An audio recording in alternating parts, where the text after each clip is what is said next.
Quero ler o texto para a gente ganhar tempo, que diz assim a palavra do Senhor: no ano terceiro do reinado de Jeoaquim, rei de Judá, veio Nabucodonosor, rei da Babilônia, a Jerusalém e a sitiou. E o Senhor entregou nas suas mãos a Jeoaquim, rei de Judá, e uma parte dos vasos da casa de Deus, e ele os levou para a terra de Sinar, para a casa do seu Deus, e pôs os vasos na casa do tesouro do seu Deus. E disse o rei a Aspenaz, chefe dos eunucos, que trouxesse alguns dos filhos de Israel e da linhagem real e dos nobres, jovens que não houvessem defeito algum, formosos de aparência, e instruídos em toda a sabedoria, sábios em ciência e entendidos no conhecimento, e que tivessem habilidades para viverem no palácio do rei, a fim de que fossem ensinados nas letras e na língua dos caldeus. E o rei lhes determinou a ração de cada dia da porção do manjar do rei e do vinho que ele bebia, e assim fossem criados por 3 anos, para que no fim deles pudessem estar diante do rei. E entre eles se achavam dos filhos de Judá, Daniel, Ananias, Misael e Azarias. E o chefe dos eunucos lhe pôs outros nomes, a saber, a Daniel o de Beltesazar, e o de Ananias o de Sadraque, e o de Misael o de Mesaque, e a Azarias o de Abednego. E Daniel assentou-se no seu coração não se contaminar com a porção do manjar do rei, nem com o vinho que ele bebia. Portanto, pediu ao chefe dos eunucos que lhe concedesse não se contaminar. Ora, Deus deu a Daniel graça e misericórdia diante do chefe dos eunucos. E disse o chefe dos eunucos a Daniel: tenho medo do meu senhor, o rei, que determinou a vossa comida e a vossa bebida, e que porque veria os vossos rostos mais tristes dos que dos jovens que são os vossos iguais, assim arriscareis a minha cabeça para com o rei. E então disse Daniel ao dispenseiro, a quem o chefe dos eunucos havia constituído, sobre Daniel, Ananias, Misael e Azarias: experimenta-te, peço-te, os teus servos 10 dias, fazendo que nos deem legumes a comer e água a beber. E então se veja diante de ti o vosso parecer, e o parecer dos jovens que comem a porção do manjar do rei, e conforme vires, que hajas como os teus servos. E ele conveio nisto, e os experimentou 10 dias, e ao fim dos 10 dias, apareceram os seus semblantes melhores, e eles estavam mais gordos do que todos os jovens que comiam da porção do manjar do rei. Desta sorte, o dispenseiro tirou a porção de manjar deles, e o vinho que haviam de beber, e lhes dava legumes. Ora, a estes 4 jovens, Deus deu conhecimento, e a inteligência em todas as letras e sabedoria, mas a Daniel deu entendimento em toda visão e sonhos. E ao fim dos 10 dias, em que o rei tinha dito que os trouxessem, o chefe dos eunucos os trouxe diante de Nabucodonosor. E o rei falou com eles, e entre todos eles não foram achados outros tais como Daniel, Ananias, Misael e Azarias, por isso permaneceram diante do rei. E em toda a matéria de sabedoria e inteligência, sobre os quais o rei lhe fez perguntas, o achou 10 vezes mais doutos do que todos os outros magos, os astrólogos que haviam em seu reino. E Daniel esteve até o 1º ano do rei Ciro. Quantos podem glorificar a Deus por essa palavra? Pode tomar o teu assento.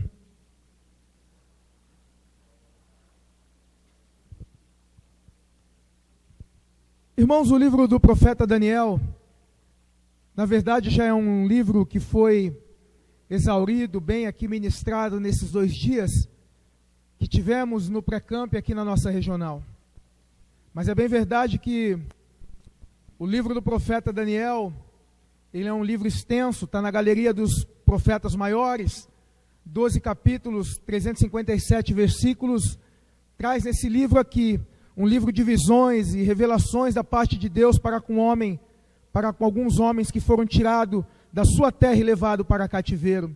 Quando eu olho para o livro de Daniel, o que me chama a atenção é que esse livro aqui, ele vem como cumprimento da palavra de Deus pela boca do profeta Jeremias, que no capítulo de número 25, a partir do versículo 11 e 12, ele diz que tiraria esse povo ali da nação de Judá e levaria eles para um cativeiro, para uma terra longínqua, e por lá eles passariam 70 anos, e que no findar desses 70 anos, eles retornariam para a sua terra natal.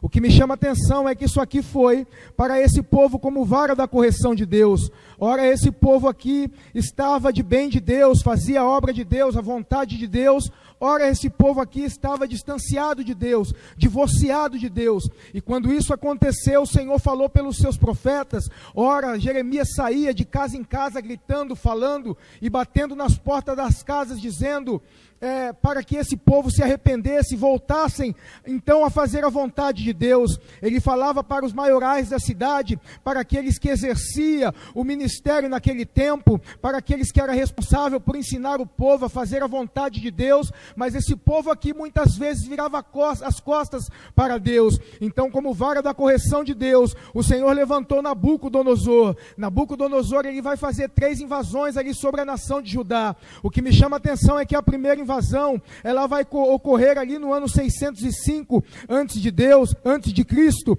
e quando essa primeira invasão ela acontece, o Senhor então ele vai permitir que fosse tirado os nobres ali da nação de Judá, aqueles que faziam parte da família real, aqueles que tinham conhecimento, entendimento, que poderiam servir a Nabucodonosor dentro do seu palácio. O que me chama a atenção é que na segunda deportação, ou na segunda investida de Nabucodonosor, é tirado mais de 10.000 pessoas ali da nação de Judá, e também é levado para cativeiro. Na terceira e última investida, ele levanta um homem chamado Nebuzaradã. Nebuzaradã era chefe do seu exército. Ele vai e destrói a cidade, destrói o templo, destrói os muros, e leva para a nação da Babilônia aqueles restantes que ficaram ali na nação de Judá. Para esses ali, ainda ficou uma pequena porção de homens ali que não tinham, aleluia, como servir a Nabucodonosor dentro dos muros da Babilônia e do seu palácio. A maioria homens doentes, homens que já tinham idade avançada, que não traria benefício algum para a nação da Babilônia.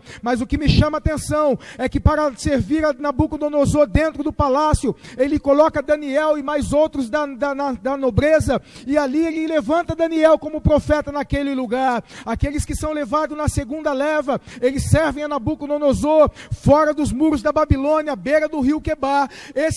Para esses aí o Senhor levanta o profeta Ezequiel, aleluia, para profetizar para este povo. E o que me chama a atenção é que para aqueles que ficaram ali, para a ralé da nação de Judá, o Senhor vai levantar Jeremias, que vai servir ao Senhor, profetizando para aquele povo. Para dentro do palácio Deus tinha palavra, na beira do rio Quebar Deus também tinha palavra, e para aqueles que ficaram ali na nação de Judá, Deus também tinha palavra. O que eu quero dizer como isso, para a introdução desta mensagem, Deus ele tem uma palavra direcionada para todos os povos em todas as épocas. A voz de Deus nunca foi silenciada, aleluia, em tempo algum. Não há homem nenhum que possa parar o trabalhar, é a voz do Todo-Poderoso na terra. O Deus que falou dentro dos muros da Babilônia, falou fora dos muros da Babilônia, ele também falou ali para aqueles que estavam na nação de Judá, e a voz do Senhor continua patente, latente nos dias de hoje para todo aquele que abriu o coração, aleluia, e os ouvidos para escutar.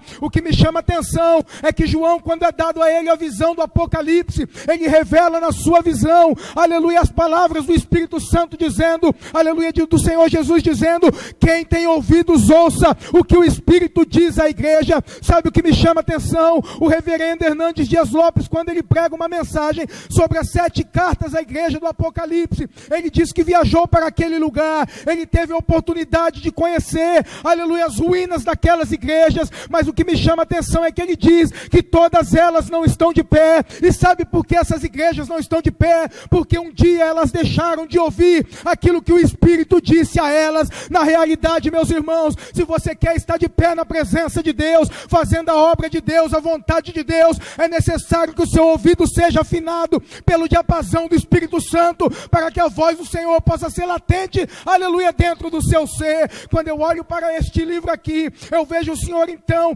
permitindo o cativeiro, e esse jovem sendo levado até a nação da Babilônia. Quando eles chegam na Babilônia, a palavra de Deus no capítulo de número 1 vai nos dizer aqui, que a Babilônia, eles são testados, eles são provados, eles são separados, eles precisavam ficar, aleluia, passando por um período de treinamento, onde eles precisavam aprender a cultura daquele lugar, a língua daquele lugar. O que me chama a atenção é que para todas essas coisas, eles foram treinados nas línguas dos caldeus, a saber o sumério, o acádio, o aramaico, que já se falava naquele lugar. Eles também foram treinados a conhecer toda a cultura da Babilônia. Eles foram treinados sobre astrologia, sobre a astronomia, sobre a magia, sobre a ciência da adivinhação. E ao fim dos 3 anos, eles precisavam então, aleluia, passar por uma prova diante de Nabucodonosor. O que me chama a atenção aqui é que quando eles estão naquele lugar, eles continuaram a ser fiel a Deus.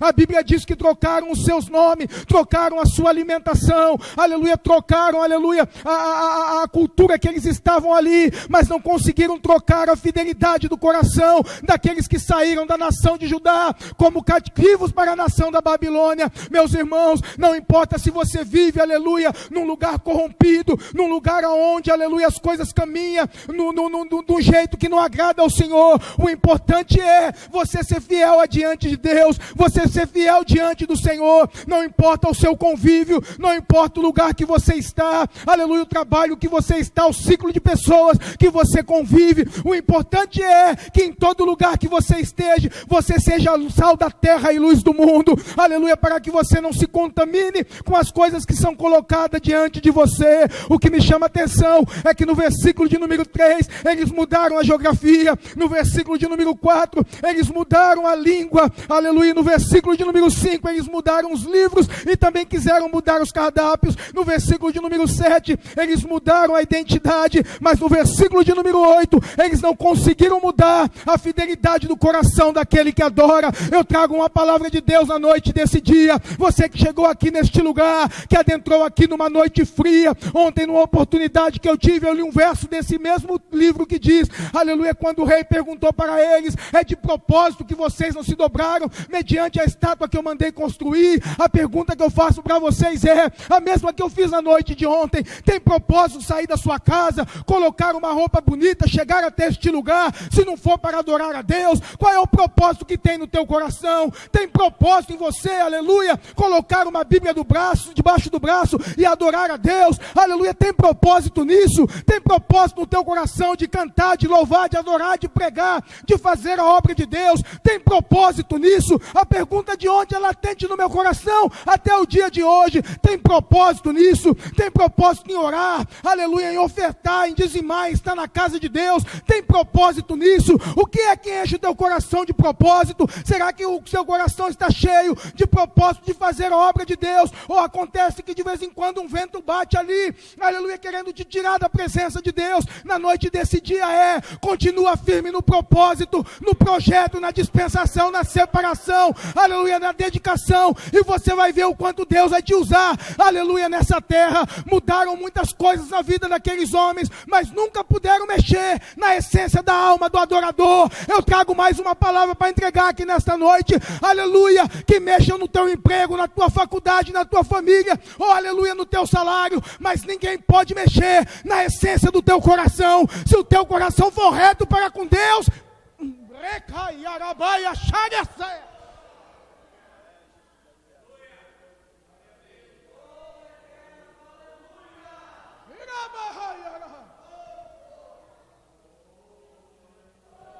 no teu coração ninguém pode mexer.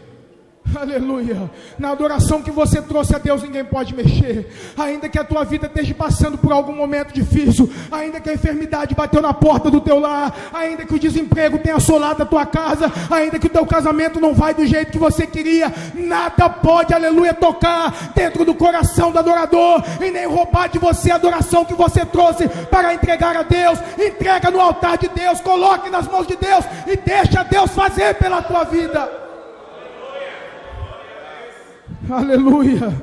aleluia, aleluia, aleluia. O que me chama a atenção, pastor Rafael, é que quando a gente estuda esse texto, a história vai dizer que a Babilônia era conhecida naqueles dias como a porta do céu, porque tinha muitas oportunidades, aleluia, mas na verdade para nós é conhecida como a porta do inferno. Quando nos foi dado aqui para dar um ensino sobre a família, eu ainda lembro como se fosse hoje. O diabo, ele nunca vai te mostrar como é o inferno de verdade, aleluia, porque senão você vai fugir, aleluia, dele, porque o inferno é feio, é horroroso, é tenebroso, é algo que é difícil até da gente processar, mas ele vai te mostrar, aleluia, com todo cuidado, os caminhos que te levam até lá. Parece que são os caminhos bons, parece que são caminhos, aleluia, gostoso de se caminhar, mas a Bíblia diz que são caminhos de morte, aleluia. Deixa teu coração entregue a Deus, mantenha a essência da adoração, continue na fidelidade para com o Senhor, chega aqui, ora, clama, aleluia, adora a Deus e saia daqui cheio do Espírito Santo de Deus.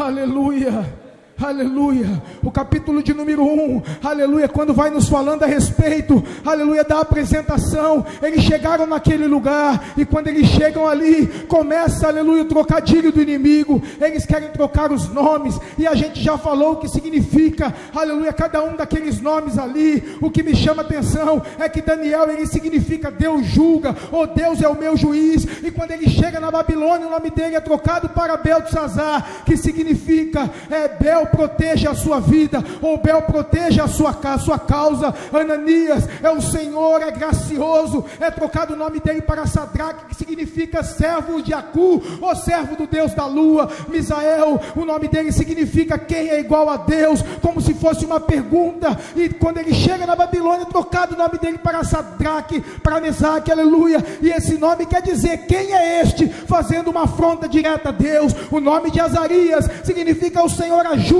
e é trocado por Abednego, que significa servo do Deus Nego, que é uma divindade da Babilônia. Quando eu olho para esse texto aqui, eu vejo que eles quiseram mexer, aleluia, na identidade do adorador, para que eles pudessem ali esquecer a origem, esquecer de onde vieram e o Deus que eles adoravam. Mas quando eu olho para esse texto, eu vejo a resistência, aleluia, de quem ele não se deixa, aleluia, escarnecer. Ele esteve na Babilônia, permaneceu na Babilônia, mas nunca foi aleluia, consumido pela cultura da Babilônia, a ponto da gente chegar no final desse livro e ver que ele é chamado agora velho. Agora já não é o jovem Daniel do capítulo 1, agora já é o ancião Daniel, aleluia, aqueles de cãs brancas. Quando é colocado, aleluia, uma escrita na parede, ninguém sabia, aleluia, decifrar, porque na verdade, pastores, na verdade, quem conhece a língua de Deus é aquele que anda na presença de Deus. Então quando a mão do Todo-Poderoso escreveu naquela parede, aqueles que não andavam diante de Deus não sabiam mesmo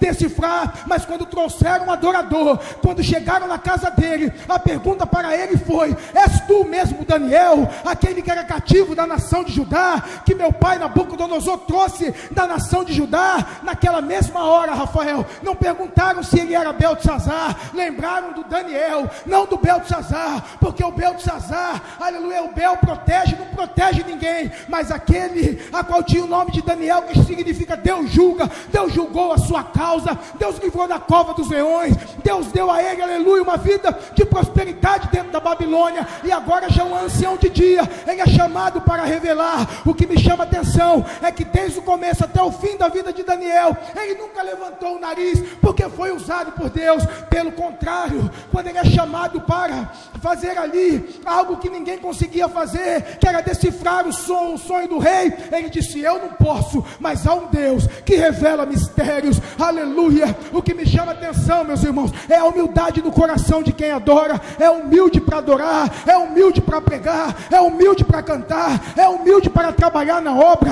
é humilde para conviver, é humilde em todo momento, aleluia. Nunca levantou o nariz para querer ser melhor do que ninguém. É por isso, meus irmãos, que o sábio Salomão, ele deixa claro para nós no livro de Eclesiastes, aleluia, que viemos do pó e para o pó vamos voltar. Na verdade, aqui estamos apenas como um instrumento de Deus, a qual ele usa para a glória do nome dele e para a edificação da igreja dele, mas é apenas um instrumento, é apenas um instrumento, é apenas um instrumento que Deus usa para a glória do nome dele. Permaneça fiel e deixa Deus te usar com humildade.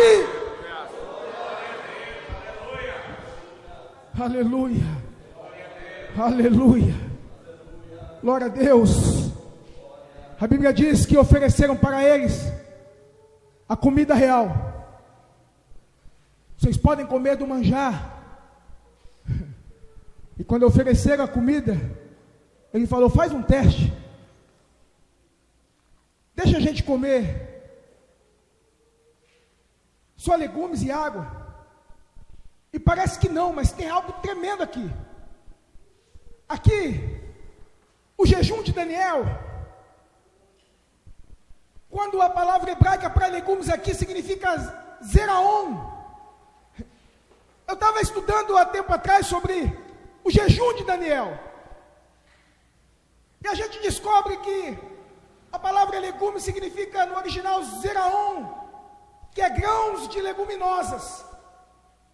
Esses grãos aqui era feijão e ervilha. E tem algo profundo aqui. Porque o feijão fala de ferro. E ferro fala de poder. A ervilha, eles pegavam essa ervilha e trituravam ela para virar farinha. E o jejum de Daniel se consistia em feijão com farinha. E farinha aqui significa pó. E pó fala de humildade. E o terceiro elemento do jejum de Daniel aqui era água. E água fala da palavra. Então o jejum de Daniel era feijão com farinha e água. Feijão fala de ferro. Ferro fala de poder. Farinha fala de pó. E pó fala de humildade. E a água é símbolo da palavra. O jejum de Daniel era poder, humildade e palavra. E aí, irmãos, a gente precisa meditar um pouco. Porque tem gente que quer ter poder, mas não tem humildade. Tem gente que é humilde demais, mas não tem poder nenhum. Então precisa aqui casar o jejum de Daniel. Poder, humildade e palavra. É deste jejum que a nossa geração precisa. A nossa geração está precisando de mais poder. De pessoas mais simples, mais humildes. E a nossa geração não pode ter a distinção da palavra. A gente precisa se dedicar para que Deus nos revista de mais poder. E que a gente tenha cada dia mais humildade.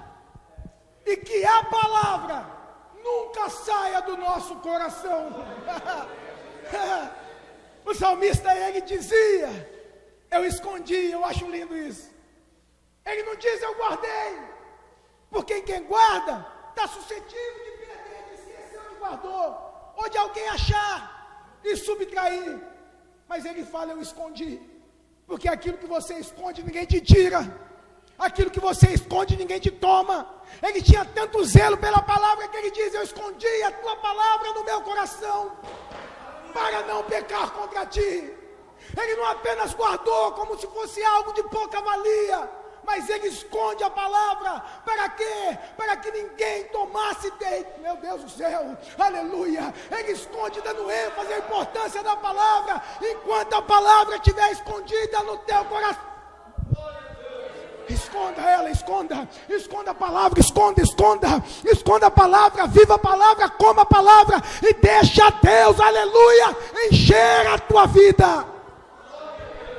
Escondi a tua palavra no meu coração para não pecar contra ti. Eu escondi a tua palavra no meu coração para não pecar contra ti. O que me chama a atenção, eu só tenho mais 5 minutos, eu vou resumir o recado aqui, aleluia, é que o livro de Daniel continua falando das coisas que aconteceu durante o tempo do cativeiro desses homens. Se no capítulo de número 1 é um capítulo aqui que faz a introdução, o capítulo de número 2 é o decreto, é o sonho que Daniel interpreta do rei, do rei da Babilônia. Mas quando eu olho para o texto aqui, o capítulo de número 3, fala da estátua de ouro, dos companheiros de Daniel e da fornalha de fogo ardente. E se fôssemos falar aqui de todos os outros capítulos, teríamos muita coisa para falar, mas o que me chama a atenção, para resumir o recado e eu entregar o microfone aqui, é que quando você olha no capítulo de número 1, Daniel está lá.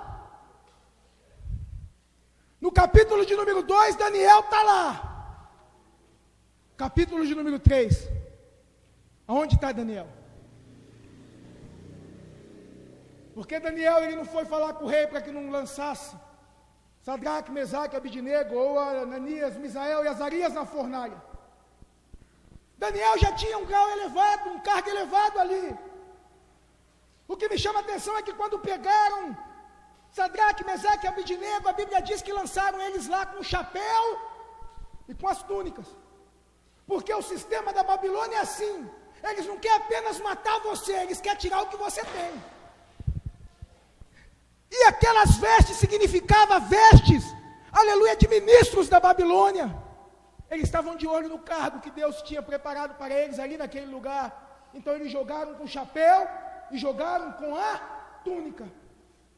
Mas quando você lê o texto no capítulo de número 3, a Bíblia diz que eles foram jogados de chapéu e de túnica lá. Mas quando a presença de Deus adentra dentro da fornalha, aleluia, eles foram jogados, amarrados, mas a Bíblia diz que agora eles caminham soltos ali. O fogo, aleluia, consumiu apenas a corda que amarrava, não queimou o chapéu, pastor Marco, não queimou a túnica, aleluia, porque aquilo que Deus te deu, só Deus é que pode te tomar. Só Deus pode te tomar.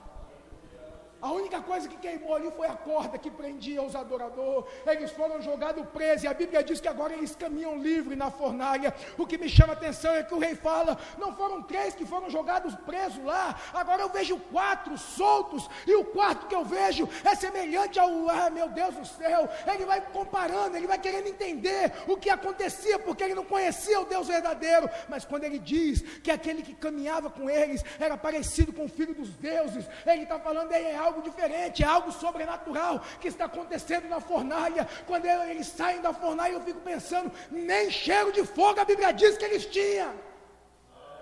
Porque quem serve a Deus, ele conhece o fogo de Deus.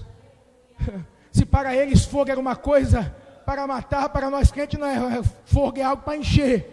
Aleluia, quanto mais fogo você tiver, aleluia, mais de Deus você vai conhecer, mais Deus ele vai te revelar. Quanto mais você buscar, quanto mais você pedir, quanto mais você se doar, Deus vai te encher e vai te dando fogo, fogo, fogo. Eu estava lendo hoje, pastor, aleluia, porque eu vou precisar pregar uma mensagem no congresso de ciclo de oração, e nessa mensagem eu quero falar do ciclo de oração aqui no Brasil. O que me chama a atenção é que ele começa lá no estado do Recife, no Pernambuco, e ele começa a partir da vida de uma mulher. O que me chama a atenção é que essa mulher aí, aleluia, era uma mulher que ela tinha uma filha adoentada, e os médicos deram apenas 8 anos para aquela menina. Então o que me chama a atenção é que essa mulher encontra, aleluia, 7 das suas amigas e convida elas para orar. Elas começam a orar. O que me chama a atenção é que a história vai dizer que elas oravam uma vez por semana, 7 horas de oração. Elas oravam das 9 da manhã até as 4 horas da tarde, e quando Deus começou a trabalhar, aquela menina que não falava, que não andava, começou a andar e começou a falar. E a história termina dizendo que por causa desta menina,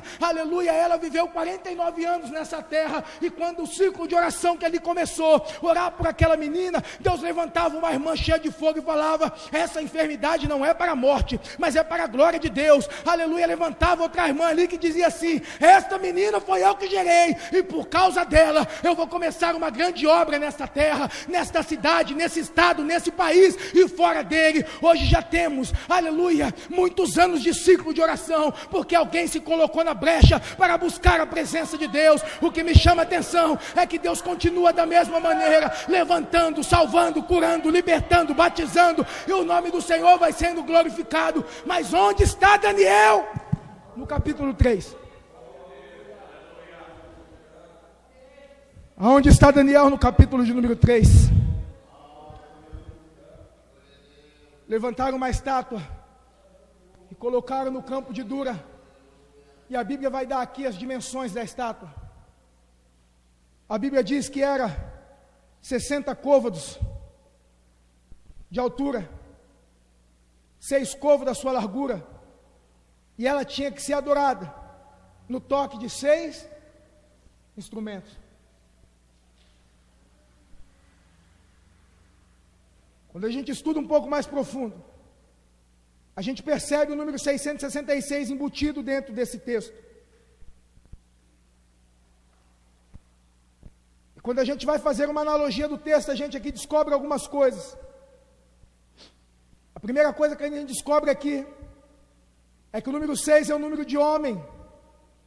Então aquele culto, aquele dia, era um dia oferecido de culto a homens.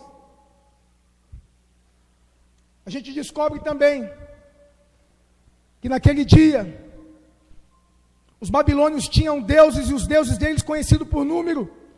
O número de número 600 é ofertado a um deus da Babilônia chamado Deus Insta. O deus de número 60 é conhecido como Deus Bel. E o deus de número 6 é conhecido como Deus Marduk. E quando a gente faz a junção do número 666, a gente chega aqui que esse aqui também era um culto aos deuses da Babilônia. Quando a gente pega o Deus Bel aqui, conhecido como Belzebu, principal deus ou entidade da Babilônia, a história diz que ele tinha rosto de leão, ele tinha 4 asas, e ele também era chamado de Corubim, conhecido como o próprio Satanás, dentro daquela cultura. Quando eu olho para tudo isso aqui, eu vejo que ali estava imbuído um culto satânico, um culto oferecido ao homem, um culto oferecido a deuses da Babilônia, e um culto oferecido ao próprio Satanás. Quando a gente vê tudo isso aqui acontecendo, a gente vê que Deus deu a corda, mas não soltou a ponta.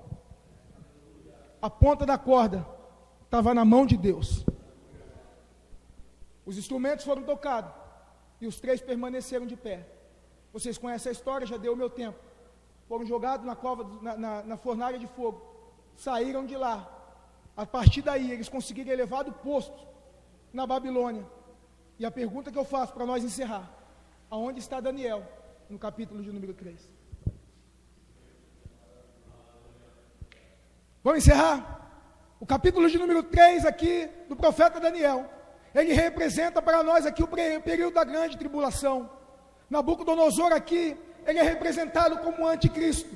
A estátua de Nabucodonosor é a estátua do anticristo que será colocada no templo, aleluia, mencionado no Apocalipse. O número 6 de altura, 6 de largura e 6, aleluia, instrumentos tocados, é a marca da besta, conforme nos diz o livro do Apocalipse.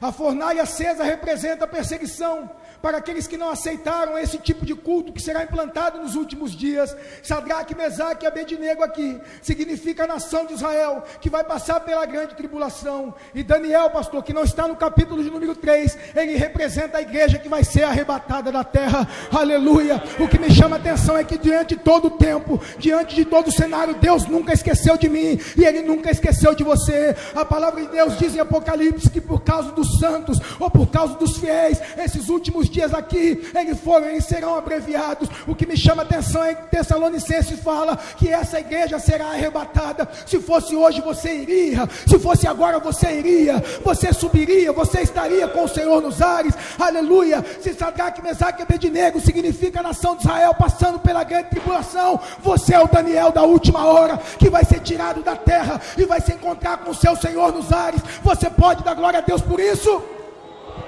Se coloque em pé em nome de Jesus. Eu preciso terminar.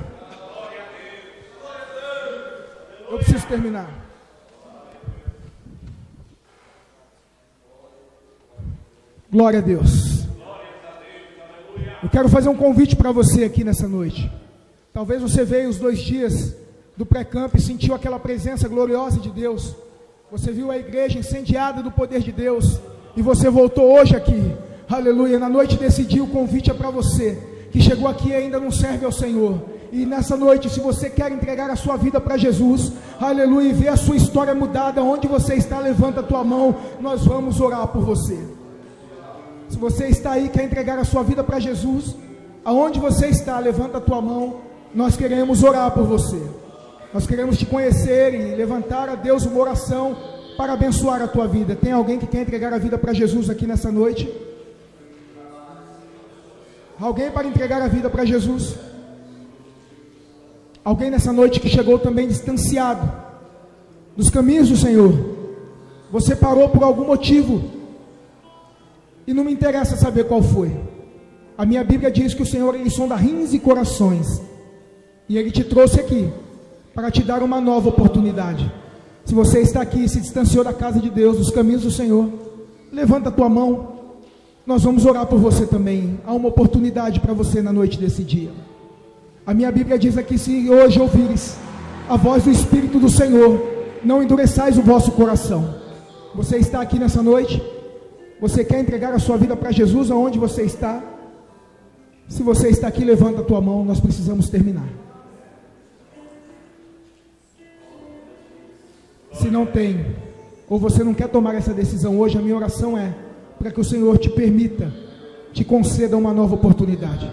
Vamos orar comigo aqui, todos os irmãos. Não a nós, Senhor, não a nós, mas ao teu nome seja dada a glória, por a sua bondade, Senhor, e a tua misericórdia. Nessa noite, Pai, nós clamamos ao teu nome e bendizemos ao Senhor, porque o Senhor é bom e a tua misericórdia, Pai, ela dura para sempre. Obrigado, Pai, por esses dias de avivamento pleno neste lugar. Obrigado pela tua palavra, pelo teu Santo Espírito que flui, Pai, com naturalidade no nosso meio. Obrigado, Pai, pela tua igreja reunida, Pai, por cada família representada aqui nesta noite. Obrigado, Pai, pelos obreiros, pelo corpo pastoral, pela tua igreja que se reúne, Pai, em adoração para louvar o teu nome. Obrigado, Pai, por cada criança, Pai, que está aqui nessa noite, por cada adolescente, por cada jovem, por cada irmã, por cada irmão, por cada ancião, Pai, que chegou aqui nesta noite. Pai, nós queremos louvar ao teu nome e glorificar ao Senhor. Pai, te agradecemos, Pai, pela vida, pela saúde, pela família, pelo alimento, pela vestimenta, pelo calçado. Te agradecemos, Pai, pela porta de emprego. Te agradecemos, Pai, pelo celeiro. Te agradecemos por tudo, Pai. Na verdade, Pai, só devíamos aqui agradecer por tudo, Pai, o quanto o Senhor tem feito e falado no nosso meio. Pai querido, obrigado, Pai, uma vez mais. Obrigado por tudo, Pai. Obrigado pela riqueza, Senhor, de uma vez mais estar na tua casa, te adorando com os meus irmãos. Pai bendito, abençoa cada família que está aqui nesta noite, os devolva em paz para a sua casa. Senhor, livra de todo mal, do ataque do maligno, Pai, do homem perverso, do homem assassino, do homem sanguinário. Pai, livra eles, Pai, de toda artimanha do mal. Guarda eles, Pai, para que eles continuem adorando ao